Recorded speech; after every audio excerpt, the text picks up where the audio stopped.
हरि ओम श्री सद्गुरु परमात्मने नमः। ओम श्री हरि परमात्मने नमः।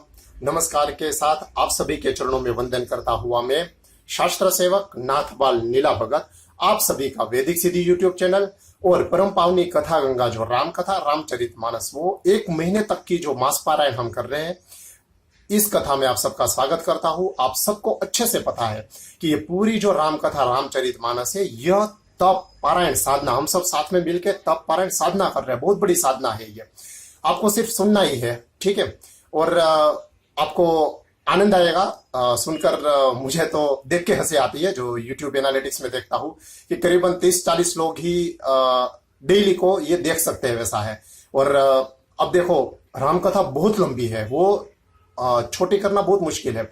मैं प्रयत्न करता हूं कि थोड़े कम समय में इसका मैं अच्छे से पूरी रामकथा, संपूर्ण रामकथा आपको सुना सकूं।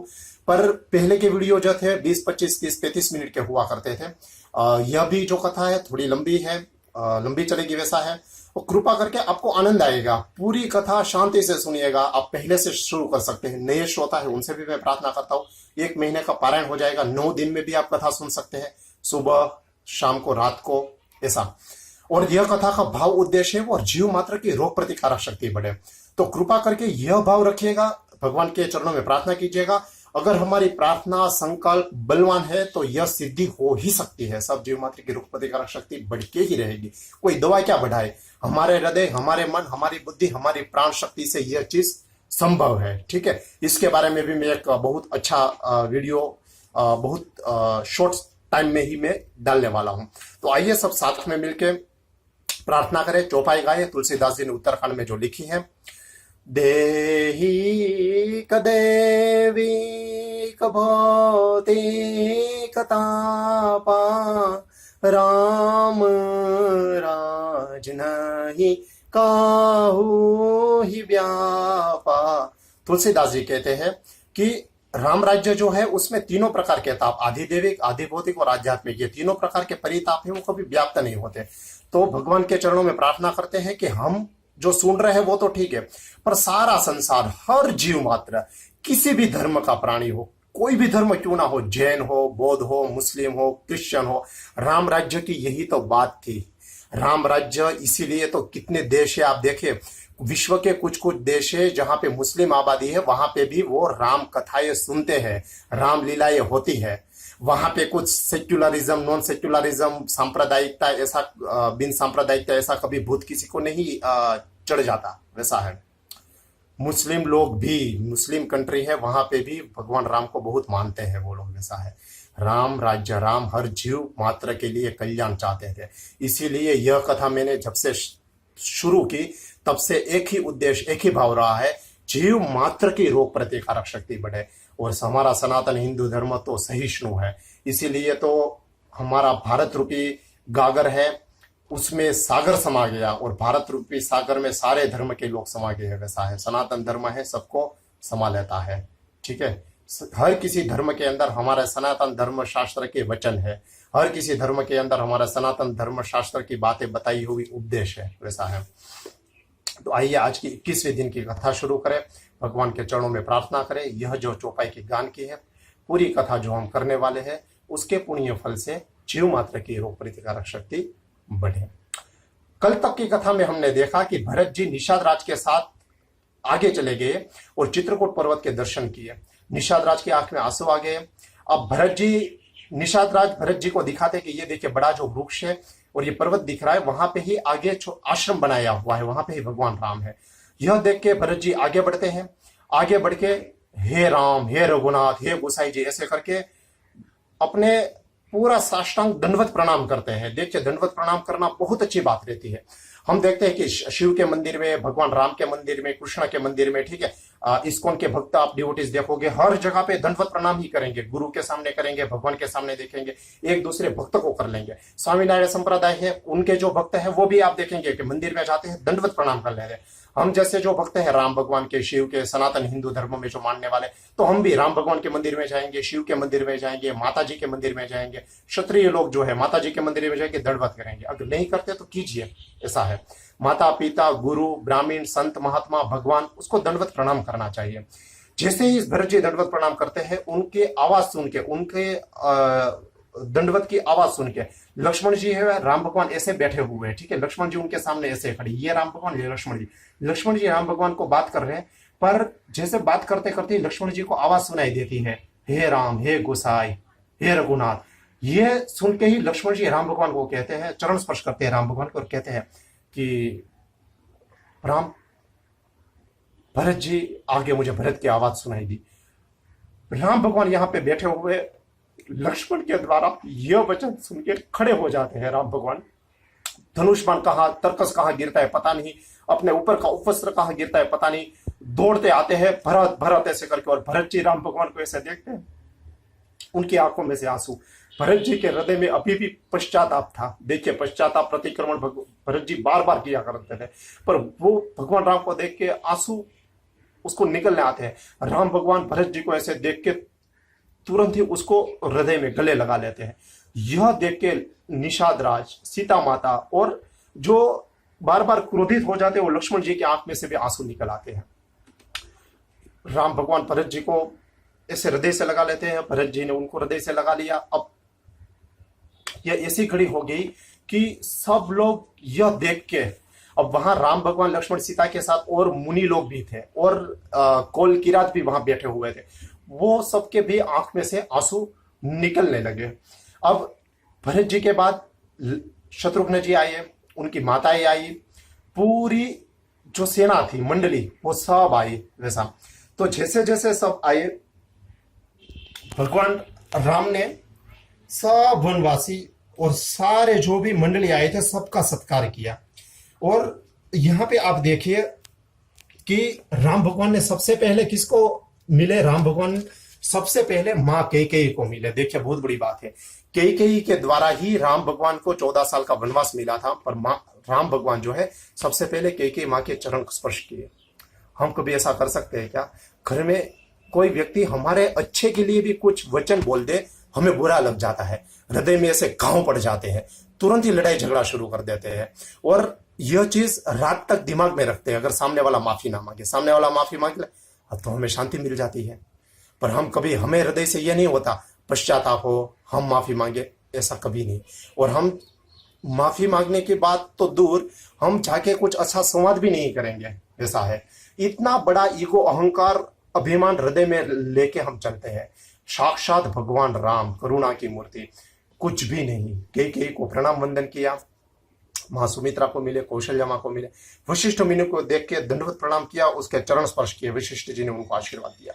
और भगवान राम, तुलसीदास जी लिखते हैं कि जितने भी लोग आए हुए थे उन सबको किसी भी प्रकार का दुख विषाद ना हो, इसलिए भगवान राम जैसे जैसे प्रजा जैसी जैसी कल्पना करके, जैसे जैसे भगवान राम को मिलना चाहते थे, वैसे रूप धारण करके भगवान राम जो है अयोध्या की सारी प्रजा को मिले, सबको संतोष दिया। लक्ष्मण जी भी मिले। अब शत्रुघ्न जी राम भगवान को मिलते हैं, लक्ष्मण जी को मिलते हैं, लक्ष्मण जी भरत जी को मिलते हैं, शत्रुघ्न जी को मिलते हैं, सब लोग मिलके इतना आनंदित, इतना खुश होता है कि बात मत पूछो। फिर सब बैठते हैं, तब वशिष्ठ मुनि जो है इतिहास पुराणों की कथा कहते हैं, और वो कथा कहने के बाद कहते हैं कि हे राम, दशरथ राजा जो थे वो तो धर्म की मूर्ति थे, करुणा की मूर्ति थे, परम प्रतापी राजा थे दशरथ। उन्होंने सत्य वचन, धर्म के लिए ही अपने प्राण त्याग किए। यह सुन के भगवान राम जो है, उनकी आंखों में आंसू निकल आते हैं। राम रोने लगते हैं, सीता माता रोने लगते हैं, लक्ष्मण जी की आंखों में भी आंसू निकल आते हैं, सब जगह शोक और शांति प्रसर जाती है। तब वशिष्ठ जी कहते हैं, जो होना था वो हो गया। भरत जी को आपको मिलने की इच्छा थी, हम सब भी इसी बहाने आपका दर्शन के लिए आ गए हैं यहाँ पे। अब हमें जल्दी से यह निर्णय करना होगा कि आगे क्या करा जाए। अब पूरी रात ऐसे बीत जाती है, कोई सोता नहीं है, बातें चलती रहती है। सुबह वशिष्ठ जी जो है वो अयोध्या से जो ब्राह्मण लोग आए थे उनको कहते हैं आप जाइए राम भगवान के साथ। राम भगवान, लक्ष्मण जी, भरत, शत्रुघ्न सब नदी में स्नान करते हैं। ब्राह्मण देवता जो है वो श्राद्ध की क्रिया करवाते हैं। देखिए, भगवान राम साक्षात, वहां भरत जी ने भी तर्पण किया था, श्राद्ध विधि की थी, यहाँ पे ये बेटा भी करता है। वैसा है आजकल तो क्या होता है, माता या पिता की मृत्यु होती है तो सब लोग इकट्ठा होके करते हैं, जहां पे संप हो। संप नहीं होता वहां पे तो क्या करता है, अरे तू कर ले, तेरे हिसाब से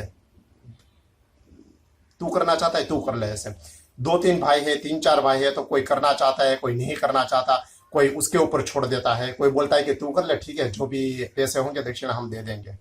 ऐसा नहीं है। देखो यहाँ पे हर राजा दशरथ के जो भी लड़के थे सभी पुत्रों ने यह क्रियाएं की।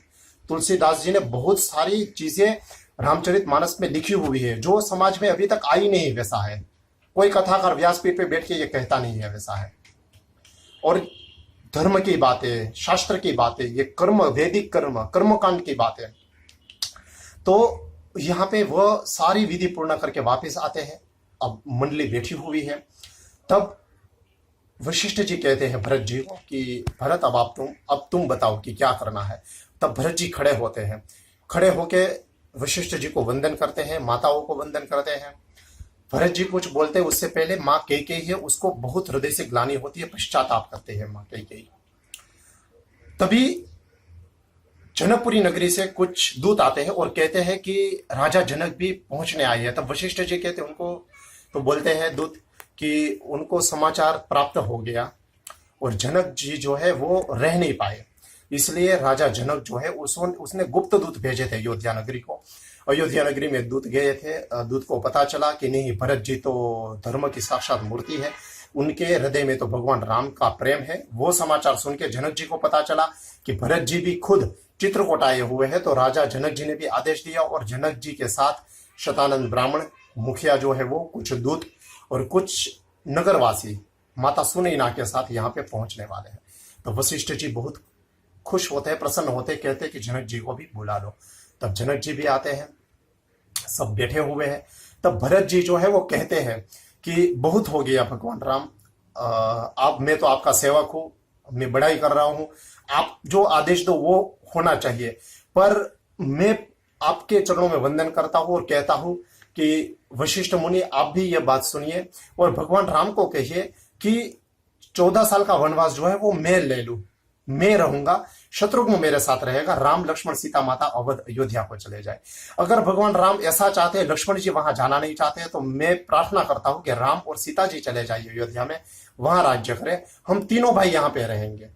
और अगर यह भी शक्य नहीं है और भाइयों को वहां सेवा करनी है तो मैं अकेला यहाँ पे रहूंगा, लक्ष्मण जी शत्रुघ्न जी सेवा करेंगे भगवान राम की, पर मैं खुद वन में रहना चाहता हूं।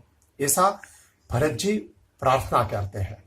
अब यह वचन सुन के वशिष्ठ जो है, वशिष्ठ मुनि, उनको तो आनंद आता ही है, सारी जनताएं है वो भरत जी धर्म की मूर्ति है ऐसा कहने लगते हैं। अब ये सारी बातें सुन के समस्या किसको होती है, तो समस्या जो होती है ये बातें सुन के इंद्र को। इंद्र जो है वो चिंता करता है कि भरत की बातों में राम भगवान अगर आ गए और राम भगवान अयोध्या चले गए तो ये राक्षसों का नाश कैसे होगा, और रावण का, राक्षसों का नाश नहीं होगा तो हमारा स्वर्ग नगरी चली जाएगी। देवता जो है स्वार्थी है, परम स्वार्थी है, ठीक है। कुछ कुछ लोग ऐसे रहते हैं कि जो स्वार्थी देखते हैं, वैसा है। पर यहां पे वशिष्ठ जी कहते हैं कि आपके वचन राम ने सुन लिए हैं, अब रात हो गई है, सब थके हुए हैं, सबको आराम करो, कल हम फिर से बात करेंगे। अब रात होती है, सब लोग अपने अपने डेरे में चले जाते हैं। तब जनक राजा और सुनैना है वो राम भगवान और सीता माता के पास आते हैं। सीता माता को देख के सुनैना के आंख में थोड़े आंसू बह जाते हैं। सीता को देख के जनक राजा जो है वो भी दुखी होते हैं। पर सुनैना जो है वो सीता माता को कहती है कि तूने बड़े अच्छे से पत्नी व्रता धर्म का पालन किया है, मुझे तुम पर बहुत अभिमान है, गर्व है। जनक जी भी सीता माता को ऐसा कहती है। राम के पास बैठते हैं। फिर राम जो है वो सीता माता को कहते हैं, सुनैना को कहते हैं कि आपको सीता को लेके जाना हो तो जाओ आप। तब सुनैना बहुत प्रसन्न होती है, जनक जी प्रसन्न होते हैं, सीता माता को अपने जो डेरा है वहां लेके जाते हैं और वहां लेके जाके बातें होती है। थोड़ी देर बातें करते हैं। माँ सुनैना है वो माँ सीता को कहती है कि बिटिया तू सब प्रकार से कुशल मंगल तो है ना, अच्छे से पति की सेवा करना, तूने पति धर्म का पालन किया है, यह तेरा बहुत ही अच्छा आचरण है, हम प्रसन्न हुए हैं। देखिए माँ सीता को अकेले में ले जाने के बाद भी माँ सुनैना है वो ऐसी एक भी बात नहीं कहती कि जिससे माँ सीता है उनको दुख हो, या ऐसा कुछ नहीं कहती कि भरत का जो वचन है वो सुन के तू ऐसा मांग ले, तू अयोध्या चली जा। देखो यह सबसे बड़ी बात है, यह संस्कार है कि अपनी बेटी है वो ससुराल वाले साथ में है नहीं है, अकेले में जान के ऐसी एक भी बात ना करना कि जिनसे अपनी बेटी को इतना भी जिसको बोले कि इतना पावर आ जाए, ऐसी नेगेटिव ऊर्जा आ जाए कि वो ससुराल में लड़ाई झगड़ा करने लगे। यह समझने वाली बात है। और यहाँ पे भगवान राम जो है वो साक्षात धर्म कारुण्य की मूर्ति है ही है, वो भी अच्छे से अपने पतिव्रता धर्म का पालन कर रहे हैं। ठीक है, तो दोनों तरफ से यह समान रूप से होना चाहिए। ऐसा कहकर जनक जी और सुनैना कहते हैं कि अब रात होने हैं। सीता माता भी उनकी विदा मांगती है, राम भगवान के पास आ जाती है। अब यहाँ पे सुनैना जी जो है वो जनक जी को कहते हैं कि भरत जी की तो मैंने बहुत बड़ी बड़ाई सुनी। तब यह सुन के विदेह जनक जी है वो अपना देह के भान भूल जाते हैं और कहते हैं कि अरे सुनैना बात मत करो, भरत जी जो है वो तो साक्षात धर्म की मूर्ति है, करुणा की मूर्ति है। वो अगर चाहते तो उसको राज्य मिला था तो वो राज्य करने लगते, पर भगवान राम को मिलने के लिए राज्य छोड़ के वो यहाँ पे आ गए। और यहाँ पे आने के बाद भी देखो क्या वचन कहे है उसने कि राजा राम को कहते कि आप अयोध्या चले जाओ, मैं वनगमन करूंगा। कितनी बड़ी बात है। अब भरत जी की ऐसी प्रशंसा करके दोनों बातें करते हैं, भरत जी की बातें करके वो सो जाते हैं। दूसरे दिन सुबह वापिस सब लोग बैठते हैं, सारी प्रजा बहुत खुश है। ऐसे 3-4 दिन निकल जाते हैं। तब भरत जी भगवान राम को प्रार्थना करते हैं और कहते हैं कि आप कृपा करके सेवक की बात मान लीजिए, कृपा करके मुझे वनगमन ले दीजिए, आप अयोध्या को चले जाइए। तब भगवान राम कहते हैं कि नहीं भरत, पिताजी ने वचन के लिए ही प्राण त्याग किए हैं और इस वचन का पालन करने के लिए मैं 14 साल आया हूं। अब तू क्या सोचता है, तू क्या चाहता है, तू बता। अब यह सुन के भरत जी को बहुत दुख होता है, अयोध्या की प्रजा को भी दुख होता है और लगता है कि राजा राम हमारे साथ आएंगे नहीं। तब भरत जी कहते हैं कि आपके आशीर्वाद हो, आपकी अनुमति हो, आज्ञा हो तो मैं चित्रकूट में आप जहां जहां पे भी घूमे थे वो सारे दर्शन करना चाहता हूं। तब राम भगवान कहते ठीक है, अत्रि ऋषि अत्रि मुनि को तुम मिलो और वो जैसा कहे ऐसा ही करो। तब भरत जी जो है अत्रि मुनि, अत्रि ऋषि के चरण में साक्षात दंडवत प्रणाम करते हैं। अत्रि मुनि उसको एक जगह दिखाते हैं कि आओ मेरे साथ। देखिए अत्रि मुनि जो है साक्षात भगवान ब्रह्मा विष्णु महेश शंकर भगवान के अवतार, जो दत्तात्रेय भगवान है उसके पिता माता अनसुईया, उनकी माता। हमने पिछली जो कथा है उसमें बात की थी इनकी। तो अत्रि मुनि अत्रि ऋषि जो है वो एक जगह पे लेके जाते हैं, कुआं जैसा रहता है। वहां पे भरत जी जो है सारे पवित्र जल, मतलब गंगा माता, यमुना माता, ठीक है, मंदाकिनी, पयस्विनी, इस सारी नदियों का जल लेके आए हुए थे। अत्रि मुनि कहते यहाँ पे ही आप जल को डाल दो। वो जो कुआं है भरत कूप से जाना जाता है। अत्रि मुनि कहते हैं कि यहाँ पे आके कोई स्नान करेगा, मन कर्म वचन से वो शुद्ध हो जाएगा, उनको भगवान राम के चरणों में प्रीति होगी, भरत जी जैसी उनको भक्ति प्राप्त होगी। अब भरत जी जो है चित्रकूट पर्वत, दूसरी जो जगह है वहां जाते हैं, पशु पक्षी उनको मिलते हैं, सबको देख के वो बहुत प्रसन्न होते हैं। उनको लगता है कि नहीं, राजा राम, भगवान राम की दृष्टि इनके ऊपर पड़ चुकी है। ऐसा कर भरत जी जो वापस आते हैं। अब ऐसे ही कुछ तो 5-6 दिन बीत जाते हैं। अब विदाई की घड़ी आती है, सबको वापस जाने का समय आता है। किसी को पसंद नहीं है, सब लोग का हृदय बहुत भारी हो चुका है, ऐसा है। तब भरत जी जो है सब बैठे हुए होते हैं। तब वशिष्ठ मुनि कहते हैं कि बोलो भरत, अब तुम कुछ बताओ। तब भरत जी कहते हैं कि भगवान राम है वो वचन के प्रति पालन करने वाले हैं, वचन उनको बहुत प्राण से भी प्यारा है। अब मैं और कुछ नहीं मांगता, मैं भगवान राम से मांगता हूँ। ये मैं ढिठाई कर रहा हूँ, मैं थोड़ी ऐसी बातें कहने जा रहा हूँ कि जो किसी को प्यारी नहीं लगेगी, पर मैं राजा भगवान जो राम है, राजा राम है, उनकी जो जिसको कहते हैं कि उनके चरण कमल में रहने वाली जो पादुका है वह मैं चाहता हूं। तब यह सुन के सबके आंखों में से आंसू निकल आते हैं। भगवान राम हंस के भरत जी को अपनी चरण पादुका देते हैं। भरत जी जो है उसी समय उस पादुका का पूजन करते हैं, उस पादुका को अपने सर पे रखते हैं। तब सारी जो प्रजा है वो कहते हैं कि भरत जी धन्य हो, भरत जी धन्य, भरत जी धन्य। देखिए सबसे बड़ी बात है, किसी का चरण स्पर्श करना यह सबसे बड़ी बात है, पर ऋषि मुनि साधु संत महात्मा भगवान उनकी पादुका जो है वो पादुका अपने सर पे रखना ही बहुत बड़ी बात है। ऐसा है तो भरत जी जो है वो पादुका सर पे रखते हैं, पादुका लेके फिर विदाई लेते हैं। अब विदाई का समय आया है, सारी प्रजा जो है वो रोने लगती है। तब भगवान राम है अपने असंख्य रूप धारण करके सारी प्रजा को फिर से मिलते हैं। प्रजा है भगवान राम के चरण स्पर्श करती है और मन ही मन बहुत भारी हृदय भारी मन से विदाई लेते हैं। भगवान राम जो है वशिष्ठ मुनि, उनके पत्नी गुरु माता, उनका चरण स्पर्श करते हैं। माता कौशल्या सुमित्रा को मिलते हैं, भरत जी शत्रुघ्न जी को मिलते हैं, माता कैकेयी को चरण स्पर्श करते हैं और माता कैकेयी से बड़े लाड़ प्यार से कहते हैं कि माता किसी भी प्रकार की ग्लानि मत रखना। तब फिर से कैकेयी माता को पश्चाताप होता है। देखो भरत की तरह कैकेयी माता ने भी पश्चाताप कर लिया। पश्चाताप होना बहुत बड़ी बात है। गलती से भी कर्म हमारा से हो जाए, मन कर्म वचन से किसी को दुख हो, हम पश्चाताप कर ले, प्रायश्चित कर ले, प्रतिक्रमण कर ले, वो कर्म वहां पे जल के भस्म हो जाएगा। और कर्म की चिंता क्यों करें हम जैसे भक्त लोग, हम बस किसी को दुख ना हो हमसे, बस यह सोच ले तो भी बड़ी बात है। तो माता कैकेयी जो है पश्चाताप करके बैठ जाती है अपनी पालकी में। सबको भगवान राम, लक्ष्मण और सीता विदा करते हैं। सब लोग चले जाते हैं। निषाद राज है बहुत रोने लगता है क्योंकि उसको अभी पता है कि मैं अब राम से विदा लेने वाला हूँ। सब आगे आगे चलते जाते हैं, निषाद राज भी चले जाते हैं। बाकी के जो सारे मुनि लोग थे, कोल, भील, किरात, सब आए हुए थे, वो भी भगवान राम लक्ष्मण सीता को वंदन करके वो भी आगे बढ़ने लगते हैं, चलने लगते हैं।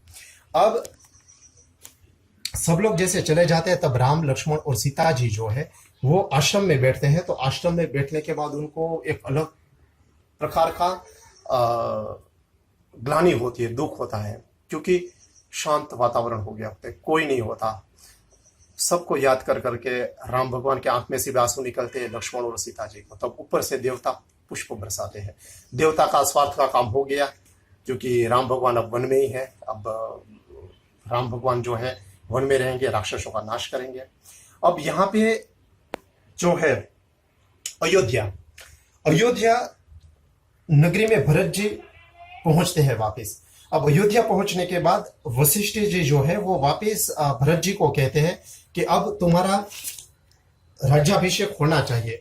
पर भरत जी राम भगवान की जो पादुका है, वो पादुका को सिंहासन पर बिठाते हैं, उनका राज्याभिषेक करते हैं और सेवकों को आज्ञा देते हैं कि बाहर मेरी कुटिया बनाओ। नंदी ग्राम की स्थापना करते हैं। कुटिया बना के भरत जी मुनि वेश धारण करते हैं, अपना बाल जटा बना लेते हैं, बड़े का दूध लगा लेते हैं, वस्त्र त्याग करते हैं। भगवान राम लक्ष्मण ने जैसे वस्त्र धारण किए थे ऐसे वस्त्र मुनि का वस्त्र धारण कर लेते हैं।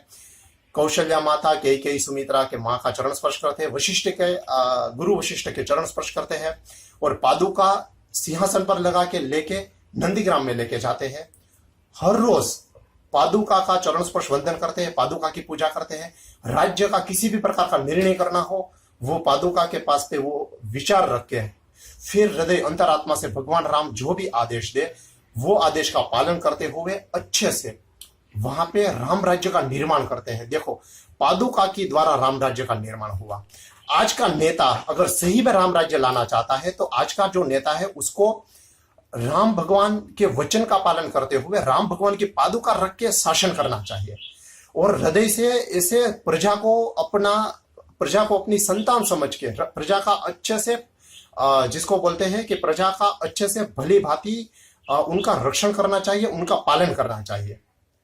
तो भरत जी जो है मुनि वेश धारण करके नंदीग्राम में रहते हैं, पादुका का पूजा करते हैं, पादुका की चरण वंदना करते हैं और ऐसे करके ही वो पादुका के द्वारा भगवान राम का राज्य अयोध्या में चलवाते हैं। यहाँ पे भरत चरित्र पूर्ण होता है, यहाँ पे अयोध्या कांड की भी पूर्ण होती है और तुलसीदास जी कहते हैं कोई भी मनुष्य भरत जी का यह चरित्र अच्छे से सुनेगा, जीवन में आचरण लाएगा, उनको भगवान के चरणों में प्रीति मिलेगी और उनको भरत जी जैसी उत्तम भक्ति प्राप्त होगी। आइए भगवान के चरणों में प्रार्थना करते हैं कि हे भगवान राम, आपको भरत जी से जितना प्रेम था उतना ही प्रेम हमसे हो। हे भगवान राम, भरत जी के भांति आप भी हमसे खूब प्रेम करें। और हे भगवान राम, अगर हमें भी हमारे जीवन संसार में कुछ ऐसी पद प्रतिष्ठा प्राप्त हो जाए, ठीक है, हमें कहीं पे सत्ता प्राप्त हो जाए, तो भरत जी की तरह निर्मल रह के आपकी पादुका हमारे हृदय में विराजित करके हर कहीं पे घर, समाज, परिवार, कुटुंब, कार्य क्षेत्र, हर जगह पे राम राज्य का निर्माण हम कर सके, इसी चरणों में प्रार्थना करते हैं। आज की कथा का पुण्य फल है, उस पुण्य फल से जीव मात्र की रोग प्रतिकारक शक्ति बढ़े, ऐसे चरणों में प्रार्थना करते हुए आज की कथा को विश्राम देते हैं। आइए सांस भर ले, महादेव का जय जयकारा लगा लेते हैं। नमः पार्वती पतये हर हर महादेव।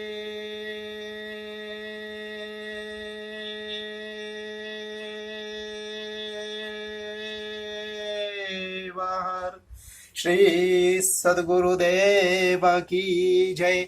ओम शांति शांति शांति।